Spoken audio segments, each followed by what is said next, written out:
حیا جسے لگتا تھا کہ وہ کچھ بھی کر لے، روحان آنکھ بند کر کے ہمیشہ اس کی بات پر بھروسہ کرتا رہے گا، لیکن روحان سے یہ بات برداشت نہیں ہوتی جب حیا اس کی ماں مبارک مستور کے ساتھ بدتمیزی کرنے کی کوشش کرتی ہے۔ روحان جس کا کہنا یہ ہے کہ وہ سب کچھ برداشت کر سکتا ہے، لیکن اس کی ماں کے ساتھ اگر بدتمیزی کی جائے تو پھر چاہے وہ حیا کی طرف سے ہی کیوں نہ ہو، وہ یہ بات ہرگز برداشت نہیں کرے گا۔ ڈرامے کے نیکسٹ ایپیسوڈ میں آپ لوگ دیکھیں گے کہ رفت جو کہ بہت اچھے طریقے سے سمجھ چکی ہے کہ حیا کس نیچر کی مالک ہے۔ رفت کا کہنا یہ ہے کہ وہ حیا کو اسی طرح سے ٹریٹ کرے گی اور اسی طرح سے اس سے ملے گی جس طرح سے وہ سب لوگوں کو ٹریٹ کرتی ہے اور انہیں پاگل بنا کر رکھتی ہے۔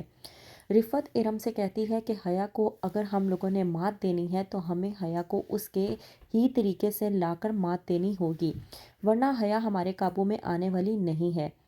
کیونکہ ارم جس کا کہنا یہ ہے کہ حیا سب کچھ کرنے کے بعد کوئی ثبوت اپنے خلاف نہیں چھوڑتی کہ اسے ہم لوگ بے نقاب کر سکیں، اور اس وقت حیا کو بے نقاب کرنا بہت زیادہ ضروری ہے کیونکہ حیا کا سچ سب کے سامنے لانا بہت زیادہ ضروری ہو چکا ہے اور سب کو بتانا بہت ضروری ہو چکا ہے کہ حیا ہی ہے جو رشتوں میں اختلافات پیدا کرنے کی کوشش کر رہی ہے۔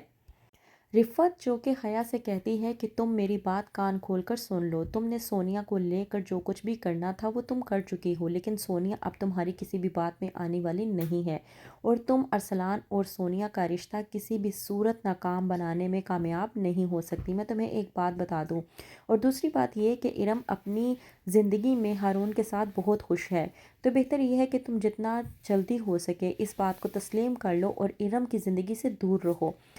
کیونکہ ارم اب شادی شدہ ہے اور وہ اپنی شادی شدہ زندگی سے بہت زیادہ خوش ہے اور بہت جلد سونیا بھی اپنے گھر کی ہو جائے گی، تو تمہارا یہ پلان بھی ناکام ہو جائے گا۔ حیا جو کہ رفت سے کہتی ہے کہ میں وہ سب کچھ کرتی ہوں جو میرا دل کرتا ہے، اس بات پر رفت حیا کو دو ٹوک جواب دیتے ہوئے کہتی ہے کہ فی الحال تو تم اپنی خیر مناؤ، کیونکہ تمہیں امی جان کو بہت جلد ثبوت پیش کرنے ہوں گے۔ حیا رفت کی یہ بات سمجھ نہیں پاتی، اس بات پر رفت حیا کو جواب دیتے ہوئے کہتی ہے کہ ظاہر سی بات ہے تمہیں امی جان کو یہ ثبوت پیش کرنے ہوں گے کہ تم ماں بن سکتی ہو۔ حیا رفت کو دو ٹوک جواب دیتی ہے اور کہتی ہے کہ آپ کو اس بات کی فکر کرنے کی ضرورت نہیں ہے، امی جان کو کیا ثبوت پیش کرنے ہیں اور کیا نہیں یہ میں بہت اچھے طریقے سے جانتی ہوں، اور کس طرح سے پیش کرنے ہیں یہ بھی میں بہت اچھے طریقے سے جانتی ہوں۔ تو فی الحال آپ اپنی بیٹی کی فکر کریں، وہ آپ کے لیے زیادہ بہتر ہوگا، کیونکہ آپ کی بیٹی کی زندگی کس طرح سے جہنم میں بنانے والی ہوں یہ آپ سوچ بھی نہیں سکتی۔ آپ کے شوہر آفاق کو میں بتا دوں گی سونیا کے بارے میں، پھر آپ دیکھیے گا کہ کس طرح سے سونیا اور ارسلان کی شادی ہوگی۔ وہیں پر دوسری طرف مبارک مستور جب حیا سے بات کر رہی ہوتی ہے اور کہتی ہے کہ میں تم لوگوں کے اس پروجیکٹ اور کمپنی کے خلاف ہوں جو تم لوگوں نے علیحدہ کرنے کی سوچی۔